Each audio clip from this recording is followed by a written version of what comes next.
ನಮಸ್ತೆ ವೀಕ್ಷಕರೇ, ನಾನು ಈ ದಿನ ಕೇವಲ ಒಂದು ಬಾಳೆಹಣ್ಣು ಮತ್ತು ಒಂದು ಚಮಚ ತುಪ್ಪದಲ್ಲಿ ತುಂಬ ರುಚಿಯಾದ ಆರೋಗ್ಯಕರವಾದ ಸ್ವೀಟ್ ಮಾಡೋದು ಹೇಗೆ ಅಂತ ತೋರಿಸ್ಕೊಡ್ತಾ ಇದ್ದೀನಿ. ಮನೆಯಲ್ಲಿರುವಂಥ ಕಡಿಮೆ ಸಾಮಗ್ರಿಗಳಲ್ಲಿ ಅದು ಕೂಡ ಬೆಲ್ಲದಲ್ಲಿ ಈ ಸ್ವೀಟ್ ಮಾಡಬಹುದು.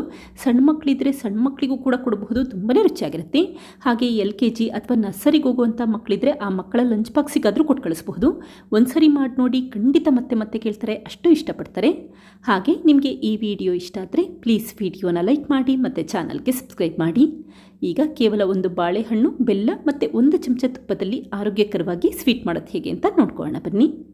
ಮೊದಲಿಗೆ ಊರಿನ ಲೋ ಫ್ಲೇಮಲ್ಲಿ ಇಟ್ಕೊಂಡು ಬಾಳೆ ಎಲೆನ ಬಿಸಿ ಮಾಡ್ಕೊಳ್ತಾ ಇದ್ದೀನಿ. ಈ ರೀತಿ ಬಾಳೆ ಎಲೆನ ಬಿಸಿ ಮಾಡ್ಕೊಳ್ಳೋದ್ರಿಂದ ಬಾಳೆ ಎಲೆ ಸಾಫ್ಟ್ ಆಗುತ್ತೆ ಮತ್ತು ತಿಂಡಿ ಮಾಡಲಿಕ್ಕೆ ಸುಲಭ ಆಗುತ್ತೆ ಅಂತಷ್ಟೇ. ನೋಡಿ, ಈ ರೀತಿ ಸುತ್ತ ಕೂಡ ಸ್ವಲ್ಪ ಬಿಸಿ ಮಾಡಿಟ್ಕೊಳ್ಳಿ. ಬಾಳೆ ಎಲೆ ಸಾಫ್ಟ್ ಆದರೆ ಸಾಕು, ತಕ್ಷಣವೇ ಸ್ಟವ್ ಆಫ್ ಮಾಡ್ಕೊಳ್ಳಿ. ಹಾಗೆ ಕತ್ತರಿಯಲ್ಲಿ ಕಟ್ ಮಾಡ್ಕೊಳ್ತಾ ಇದ್ದೀನಿ. ನೀವು ಎಷ್ಟು ಅಗಲವಾಗಿ ಸ್ವೀಟ್ ಮಾಡ್ತೀರಾ ಅದನ್ನು ನೋಡಿಕೊಂಡು ಸಣ್ಣ ಸಣ್ಣದಾಗಿ ಪೀಸ್ಗಳಾಗಿ ಕಟ್ ಮಾಡಿಟ್ಕೊಳ್ಳಿ. ಬಾಳೆ ಎಲೆ ಇದ್ದರೆ ಉಪಯೋಗಿಸಿ, ಇಲ್ಲ ಅಂತಂದರೆ ಉಪಯೋಗಿಸ್ತಿಲ್ಲ ಅಂದರೂ ಕೂಡ ನಡೆಯುತ್ತೆ. ಈಗ ನಾನಿಲ್ಲಿ ಒಂದು ನೇಂದ್ರ ಬಾಳೆಹಣ್ಣನ್ನು ತೆಗೆದಿಟ್ಕೊಂಡಿದ್ದೀನಿ. ಮನೆಯಲ್ಲಿ ನೇಂದ್ರ ಬಾಳೆಹಣ್ಣು ಇದ್ದರೆ ಉಪಯೋಗಿಸಿ, ಇಲ್ಲ ಅಂತಂದರೆ ಯಾವ ರೀತಿ ಬಾಳೆಹಣ್ಣಿರುತ್ತೆ ಅದನ್ನೇ ಉಪಯೋಗಿಸಬಹುದು. ಪುಟ್ಟ ಬಾಳೆಹಣ್ಣು ಉಪಯೋಗಿಸಬಹುದು ಅಥವಾ ಪಚ್ಚ ಬಾಳೆಹಣ್ಣು ಕೂಡ ಉಪಯೋಗಿಸಬಹುದು. ಈಗ ಬಾಳೆಹಣ್ಣಿನ ಸಿಪ್ಪೆ ತೆಗೆದಿಟ್ಕೊಂಡು ಈ ರೀತಿ ಚಾಕುವಲ್ಲಿ ಕಟ್ ಮಾಡ್ಕೊಳ್ತಾ ಇದ್ದೀನಿ.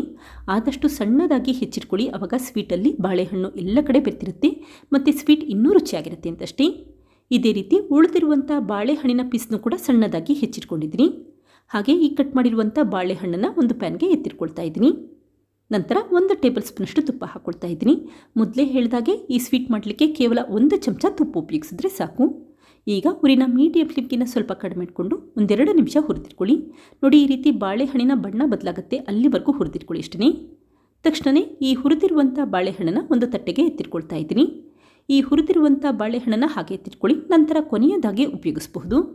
ಈಗ ಮತ್ತೆ ಅದೇ ಪ್ಯಾನ್ಗೆ 1 ಕಪ್ಪಷ್ಟು ತಣ್ಣೀರು ಹಾಕ್ಕೊಳ್ತಾ ಇದ್ದೀನಿ. ನಂತರ ಊರಿನ ಮೀಡಿಯಂ ಫ್ಲೇಮಲ್ಲಿ ಇಟ್ಕೊಂಡು ನೀರನ್ನು ಕುದಿಲಿಕ್ಕೆ ಇಟ್ಕೊಳ್ಳಿ. ಯಾವಾಗ ನೀರು ಕುದಿಲಿಕ್ಕೆ ಶುರುವಾಗುತ್ತೆ ಆವಾಗ ಊರಿನ ಲೋ ಫ್ಲೇಮಲ್ಲಿ ಇಟ್ಕೊಂಡು ಅರ್ಧ ಕಪ್ಪಷ್ಟು ದಪ್ಪ ರವೆ ಹಾಕ್ಕೊಂಡಿದ್ದೀನಿ. ಹಾಗೆ ದಪ್ಪ ರವೆ ಹಾಕಿದ ನಂತರ ಕಂಟಿನ್ಯೂಸ್ ಆಗಿ ಮಿಕ್ಸ್ ಮಾಡ್ಕೊಳ್ತಾ ಇರಿ.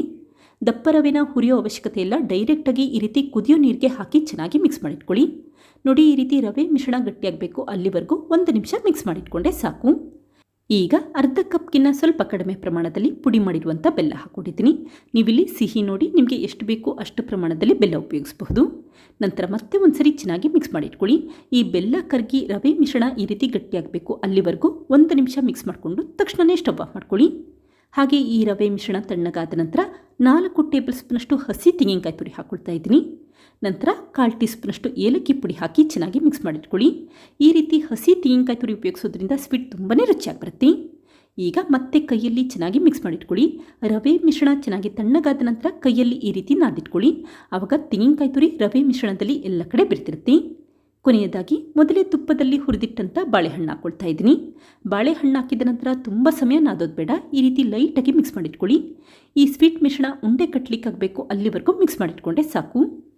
ಈಗ ಸ್ವಲ್ಪನೇ ಸ್ವೀಟ್ ಮಿಶ್ರಣ ತೆಗೆದಿಟ್ಕೊಂಡು ಕೈಯಲ್ಲಿ ಉದ್ದವಾಗಿ ಮಾಡಿಟ್ಕೊಳ್ತಾ ಇದ್ದೀನಿ. ನಿಮಗೆ ಯಾವ ರೀತಿ ಶೇಪ್ ಇಷ್ಟ ಅದೇ ಶೇಪಲ್ಲಿ ಸ್ವೀಟ್ನ ಮಾಡಿಟ್ಕೊಳ್ಳಿ. ಇದೇ ರೀತಿ ಉಳಿದಿರುವಂಥ ಸ್ವೀಟ್ ಮಿಶ್ರಣದಲ್ಲಿ ಕೂಡ ಉದ್ದವಾಗಿ ಮಾಡಿಟ್ಕೊಂಡಿದ್ದೀನಿ. ಹಾಗೆ ಬಾಳೆಲೆನ ಕಟ್ ಮಾಡ್ಕೊಳ್ತಾ ಇದ್ದೀನಿ. ನೀವು ಎಷ್ಟು ಅಗಲವಾಗಿ ಸ್ವೀಟ್ ಮಾಡಿರ್ತೀರಾ ಅದನ್ನು ನೋಡಿಕೊಂಡು ಬಾಳೆಲೆನ ಕಟ್ ಮಾಡಿಟ್ಕೊಳ್ಳಿ. ನಂತರ ಒಂದು ಸ್ವೀಟ್ ಇಟ್ಟು ಈ ರೀತಿ ನಿಧಾನಕ್ಕೆ ರೋಲ್ ಮಾಡ್ಕೊಳ್ತಾ ಇದ್ದೀನಿ. ಬಾಳೆ ಎಲೆಯಲ್ಲಿ ರೋಲ್ ಮಾಡೋದ್ರಿಂದ ಸ್ವೀಟಲ್ಲಿ ಒಂದೊಳ್ಳೆ ಫ್ಲೇವರ್ ಇರುತ್ತೆ ಮತ್ತು ಸ್ವೀಟ್ ಇನ್ನೂ ರುಚಿಯಾಗಿರುತ್ತೆ.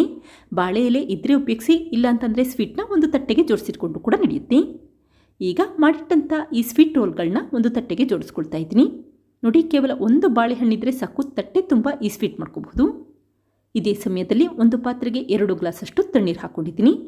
ಹಾಗೆ ಈ ರೀತಿ ಒಂದು ಸ್ಟ್ಯಾಂಡ್ ಇಟ್ಟಿದ್ರೆ ನಿಧಾನಕ್ಕೆ ಪ್ಲೇಟ್ನ ಕರೆಕ್ಟಾಗಿ ಮಧ್ಯಭಾಗದಲ್ಲಿ ಇಟ್ಕೊಳ್ಳಿ. ನಂತರ ಲಿಡ್ ಕ್ಲೋಸ್ ಮಾಡಿ 6ರಿಂದ 8 ನಿಮಿಷ ಉರಿನ ಮೀಡಿಯಂ ಫ್ಲೇಮಲ್ಲಿ ಇಟ್ಕೊಂಡು ಬೇಲಿಕ್ಕಿಟ್ಕೊಳ್ಳಿ. ಈಗ ನೋಡಿ, 8 ನಿಮಿಷ ಆಗಿದೆ. ತಕ್ಷಣವೇ ಸ್ಟವ್ ಆಫ್ ಮಾಡಿಕೊಂಡು ನಿಧಾನಕ್ಕೆ ತಟ್ಟೆನ ಹೊರಗಡೆ ಎತ್ತಿಟ್ಕೊಳ್ತಾ ಇದ್ದೀನಿ. ಈಗ ಸ್ವೀಟ್ನ ಸ್ವಲ್ಪ ತಣ್ಣಗಾಗಲಿಕ್ಕೆ ಹಾಗೆ ಇಟ್ಟಿದ್ದೀನಿ. ಈ ರೀತಿ ನೀರಿನ ಹಬೆಯಲ್ಲಿ ಬೇಯಿಸೋದ್ರಿಂದ ಸ್ವೀಟ್ ತುಂಬ ಸಾಫ್ಟಾಗಿರುತ್ತೆ ಮತ್ತು ತುಂಬಾ ರುಚಿಯಾಗಿರುತ್ತೆ. ಈಗ ನೋಡಿ, ಸ್ವೀಟ್ನ ತೆಗೆದು ತೋರಿಸ್ತೀನಿ, ಯಾವ ರೀತಿ ಸಾಫ್ಟಾಗಿ ಬಂದಿರುತ್ತೆ ಅಂತ ಗೊತ್ತಾಗುತ್ತೆ. ನೋಡಿದ್ರಲ್ಲ ಫ್ರೆಂಡ್ಸ್, ಎಷ್ಟು ಸುಲಭವಾಗಿ ಕೇವಲ ಒಂದು ಬಾಳೆಹಣ್ಣು 1 ಚಮಚ ತುಪ್ಪದಲ್ಲಿ ಸಾಫ್ಟ್ ಆದ ರುಚಿಯಾದ ಸ್ವೀಟ್ ಯಾವ ರೀತಿ ಮಾಡಿದೆ ಅಂತ ಗೊತ್ತಾಯ್ತಲ್ವಾ? ನೀವು ಕೂಡ ಟ್ರೈ ಮಾಡಿ ನೋಡಿ, ಮಕ್ಕಳಿಗಂತೂ ತುಂಬ ಇಷ್ಟ ಆಗುತ್ತೆ. Thank you. ಲೈಕ್ ಮಾಡಿ ಮತ್ತು ಸಬ್ಸ್ಕ್ರೈಬ್ ಮಾಡಿ.